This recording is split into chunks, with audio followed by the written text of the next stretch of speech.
America Israel ने अरब देशों की इकोनॉमी रोक दी। अमेरिका इजराइल का कुछ नहीं गया, अरब देशों की लंका लग गई। अरब देशों के अरबपति देश छोड़कर भागे। अरब देश ना तेल बेच पा रहे हैं ना गैस। जी हाँ दोस्तों, इस वक्त की बहुत ही बड़ी खबर आ रही है अरब देशों से। अमेरिका इजराइल ने दोस्तों जो अरब में तबाही मचाई, उसके बाद अरब देशों की इकोनॉमी रुक सी गई है। उनके देश में ना तेल का प्रोडक्शन हो रहा है ना गैस की प्रोडक्शन हो रही है। ईरान की मिसाइलों ने ऐसा चक्का जाम किया है कि उन देशों के अंदर अब अरबपति फ्लाइट पकड़ पकड़ कर बाहर के देशों में जा रहे हैं। जो अरब कभी सेफ हुआ करता था, अमेरिका इजराइल की ऐसी लगाई हुई चिंगारी है कि यहां पर अरबपति अब इन देशों का कभी भी दौरा नहीं करेंगे। दोस्तों गूगल मैप पर देखिए, ये है ईरान और ये हैं पड़ोसी देश, इनके सारे मिडल ईस्ट के देश, Iraq, Kuwait, Bahrain, Qatar, UAE और सऊदी अरेबिया। दोस्तों कहां कहां का नाम ले जहां पर ईरान की मिसाइल नहीं गिरी। इजराइल तो बैठा है 2000 किलोमीटर दूर और अमेरिका बैठा है 10,000 किलोमीटर दूर, जहां पर ईरान की मिसाइल दोस्तों कोई ख्वाब ख्याल ही नहीं है कि यहां तक पहुंच सके। और इन्होंने दोस्तों इलेक्शन जीतने के लिए ईरान की वॉर शुरू कर दी और मिडल ईस्ट की इकोनॉमी तबाह कर दी। आज के समय में मिडल ईस्ट की कंट्रीज अमेरिका को कह रही हैं कि आप यार इंसान कहलाने लायक नहीं हो। आपने ईरान की स्ट्राइक कर दी शुरू बिना हमें नोटिस दिए। हम तेल नहीं बेच पा रहे, हम गैस नहीं बेच पा रहे, हम अपने देश के अंदर टूरिस्टों को नहीं देख पा रहे हैं। हमारे देश की आपने इकोनॉमी रोक दी। यार आप कौन से अलाइज हो? आपके अमेरिकी बेसिस हैं लेकिन फिर भी हमारे देश में मिसाइलें आकर फट रही हैं। तो आपने आखिरकार किससे पूछकर ये एक वॉर शुरू की? यहां पर गल्फ कंट्रीज दोस्तों फ्रस्ट्रेटेड हो चुकी हैं। आपके सामने आर्टिकल चल रहा है। फिर दोस्तों बताया गया कि अमेरिका की इस वॉर के अंदर सिर्फ 3.7 बिलियन डॉलर का खर्चा आया है पहले 100 घंटे के अंदर।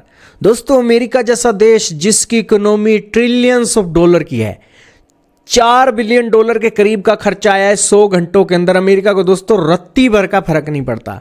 ये 4 बिलियन डॉलर तो दोस्तों वो ऐसे ही राह चलते निकाल ले, उसका कोई पता नहीं अमेरिका का। और क्योंकि अमेरिका को आज कोई फर्क ही नहीं पड़ रहा है। इसी बीच दोस्तों यूएई के अंदर जो बिलियनर हैं वेल्दी पीपल हैं, वो दोस्तों दुबई छोड़कर भाग रहे हैं। वो एक समय था यूएई के अंदर, सऊदी अरब के अंदर लोग हज करने के लिए जाते थे, वो सिस्टम अब रुक चुका है और सब कोई बेरोजगार बैठा है। दोस्तों अब बताइए, तेल की प्रोडक्शन बंद हो गई है, गैस की प्रोडक्शन बंद हो गई है, तो अरब देशों का तो यहां लंका लगा दिया अमेरिका इजराइल ने। इजराइल का क्या है? इजराइल का सारा पैसा पड़ा है अमेरिका के अंदर, यूरोप के अंदर, कंपनियों के अंदर। उनके स्टॉक तो ऊपर जा रहे हैं लेकिन मिडिल ईस्ट के देशों का तो नुकसान हो गया। अमेरिका बैठा है 10,000 किलोमीटर दूर और आज के समय में दोस्तों अमेरिका दुनिया का सबसे बड़ा तेल निर्यातक कंट्री बन चुका है।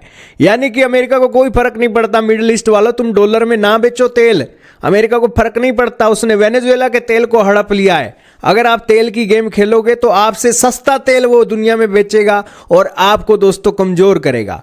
दोस्तों शत्रु बोध आज के समय में अमेरिका रहने नहीं देता। वो चीजें आज के समय में निकल कर आ रही हैं कि दोस्तों मिडिल ईस्ट के देशों को बनाने वाला अमेरिका और आज मिडिल ईस्ट के देशों को आपस में ही लड़ाकर दोस्तों उनकी इकोनॉमी रुकवा दी।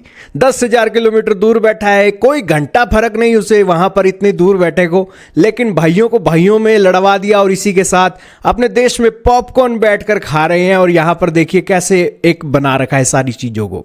दोस्तों इसी बीच दोस्तों हैरानी की बात यह है कि अरब स्टेट्स कह रहे हैं कि भैया उनकी इकोनॉमी तो रोक दी, धंधा तो चौपट कर दिया, अब वो दोस्तों अमेरिका को पैसा नहीं देंगे। जो सऊदी अरब के प्रिंस ट्रिलियंस ऑफ डॉलर की इन्वेस्टमेंट का वादा करके आए थे, वो ट्रिलियंस ऑफ डॉलर की इन्वेस्टमेंट वो रोक सकते हैं क्योंकि कमाई नहीं हो रही भाई। देश सारा मंदे में पड़ा है, ना कोई टूरिस्ट आ रहा है, मिसाइलें आ रही हैं, बॉम्ब आ रहे हैं, ड्रोन आ रहे हैं। तो फिर दोस्तों कौन सा पैसा है जो वो यहां देंगे? वो अपने इंफ्रास्ट्रक्चर को बिल्डअप करेंगे, इसी के साथ सिक्योरिटी के ऊपर खर्च करेंगे, हथियार के ऊपर खर्च करेंगे। अमेरिका वालों भाग जाओ, तुम्हारे लिए कोई पैसा नहीं है। मिडिल ईस्ट के देश ये बोल रहे हैं। हो सकता है कि आने वाले समय में मिडिल ईस्ट के देश बोले कि भाग जाओ अमेरिकियों, तुम मौके के तो यार हो ही नहीं, आग लगाकर भाग जाते हो और यहां पर बिना नोटिस के तुमने ईरान की वॉर शुरू कर दी। मिडिल ईस्ट खाली करो अमेरिका वालों। और इसी के बीच दोस्तों आप देखिए, ये है मिडिल ईस्ट के देश, ये है ईरान, ये है इराक, ये है कुवैत, ये है सऊदी अरब, ये है बहरीन, कतर, यूएई। दोस्तों इन मिडिल ईस्ट के देशों के अंदर अमेरिका के बेसिस हैं, लेकिन इन सब का सूपड़ा साफ कर दिया है अमेरिका इजराइल ने। ये तेल नहीं बेच पा रहे, गैस नहीं बेच पा रहे, खाने तक के लाले हुए पड़े हैं इनके देश के अंदर दोस्तों। और अगर ईरान ने पानी की सप्लाई पर भी टारगेट करना शुरू कर दिया तो प्यास से मर जाएंगे ये अरब देश। और चीन वाले तो कह रहे हैं, ईरान को बता रहे हैं, स्कीमें दे रहे हैं कि यहाँ पानी का सिस्टम है, वहाँ सप्लाई है, ये है वो है। और सऊदी अरब एक अकेला देश बचा है जिसका तेल अगर स्ट्रेट ऑफ हॉर्मुज से नहीं जा रहा तो वो रेड सी के अंदर से तेल की सप्लाई कर पा रहा है, लेकिन फिर भी फुल प्रोडक्शन के अंदर वो तेल सप्लाई नहीं कर सकेगा। और अमेरिका बैठा है 10,000 किलोमीटर दूर, वो यूरोप को महंगा तेल बेच रहा है। उसकी तो दोस्तों लॉटरी लगी हुई है, उसका तो दोस्तों वेनेजुएला के तेल बेचते हैं, वहां से भी कमीशन आ रहा है। यानी कि दोस्तों अमेरिका ने दोस्तों किसी तरह से नहीं छोड़ा, अरब देशों को दोस्तों लूट लिया। अब दोस्तों इनको लूटने के लिए सारी दुनिया ही मिलती है अमेरिका इजरायलियों को दोस्तों। हैरानी की बात है, हैरानी की बात है दोस्तों। शर्म आनी चाहिए यहां पर अरब देशों को कि उन्होंने अमेरिका के कहने पर सारा विश्वास किया। और यह विश्वासघातक ईरान के सुप्रीम लीडर के साथ नहीं था, सारी मुस्लिम कौम के साथ था कि यहां पर इतना बड़ा विश्वासघात किया और बिना किसी नोटिस के, बिना रूल ऑफ लॉ के, बिना इंटरनेशनल नियम कानून के यहां पर अटैक किया गया। तो यहां पर दोस्तों आप देख पा रहे हैं कि अमेरिका ने सारे नियम कानून तोड़े हैं, लेकिन फिर भी अमेरिका को दोस्तों अपने सिर पर ये कंट्रीज बिठाएंगी तो दोस्तों इनकी स्वतंत्रता और इनका एक रूल ऑफ लॉ। लेकिन आज के समय में दोस्तों गल्फ मार्केट क्रैश हो रही है, इजराइल यहां पर अप जा रहा है। इजराइल अप क्यों जाएगा दोस्तों? जो मिसाइलें इजराइल के अंदर फटनी थी वो मुस्लिम देशों के अंदर फट रही हैं। इजराइल वाले तो खुश होंगे कि ईरान का यार स्टॉक खत्म हो गया। जो फिलिस्तीन के नाम पर इजराइल के डंडा चढ़ा रहता था, वो डंडा दोस्तों अब मिडिल ईस्ट के ऊपर चढ़ा हुआ है। इजराइल वाले तो खुश है कि भाई ये आपस में ही लड़ रहे हैं, बढ़िया हो गया। और इसी बीच दोस्तों इजराइल की कंपनियां तो अप जा रही हैं, अमेरिका की कंपनियों के अंदर उनके स्टॉक पड़े हुए हैं। अमेरिकन के साथ डील ये पहले ही कर लेते हैं और प्रेशर किस हिसाब से बिल्डअप करते हैं आप देख लीजिए। भाई भाई लड़ा रखा है मिडिल ईस्ट के अंदर। तो ये दोस्तों यहां पर बड़ा एक इविल माइंड चल रहा है इन देशों का। वाकई में दोस्तों सारे नियम कानूनों की हदें इन्होंने क्रॉस कर दी हैं। खैर दोस्तों अब मिडिल ईस्ट के देशों के लिए बचा क्या है? यूएई अब कह रहा है कि वो ईरान के एसेट फ्रीज कर देगा मिडिल ईस्ट के कॉन्फ्लिक्ट को एस्केलेट करने के लिए। लेकिन जो असली बात है वो यही है कि अमेरिका इजराइल का ये मिडिल ईस्ट के देश कुछ नहीं बिगाड़ सकते, इसलिए ईरान के एसेट फ्रीज करने की बात बोल रहे हैं। ईरान वाले कह रहे हैं कि हम तो पहले ही मरे पड़े हैं, अब और क्या हमें मारोगे, रोक लो, फ्रीज कर लो एसेट्स, लेकिन हम आपको भी नहीं छोड़ेंगे।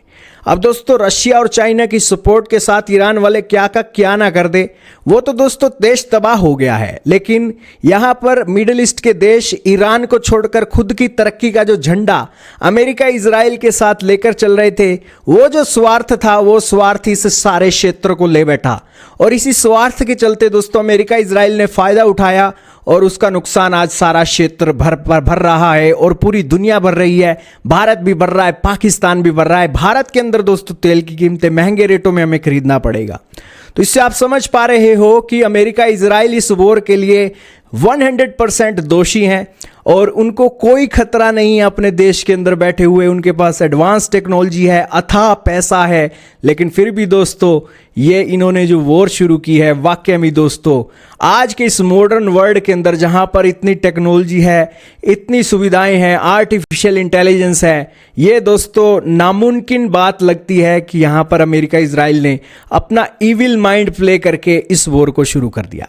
खैर अमेरिका इजराइल ने तो इस वॉर को शुरू कर दिया, लेकिन मिडिल ईस्ट के देशों को चाहिए कि अगर उनको एक वाकई में ही एक है तो वो इस वॉर के अंदर कैसे खुद को बिल्डअप करेंगे, अमेरिका इजराइल को कैसे जवाब देंगे, या फिर मिडिल ईस्ट को जो यूरोप बनाने वाला सपना देख रहे थे क्या वो इस तरीके से देखेंगे, ये अब आने वाला वक्त बताएगा। लेकिन देखा जाए तो ऐसा ही लगता है कि सारे मिडिल ईस्ट के देश ये जो परेशान हो रहे हैं, ये अपने रास्ते के कांटों को साफ कर रहे हैं जो आने वाले समय में इन्हें देखने को मिलने वाले थे।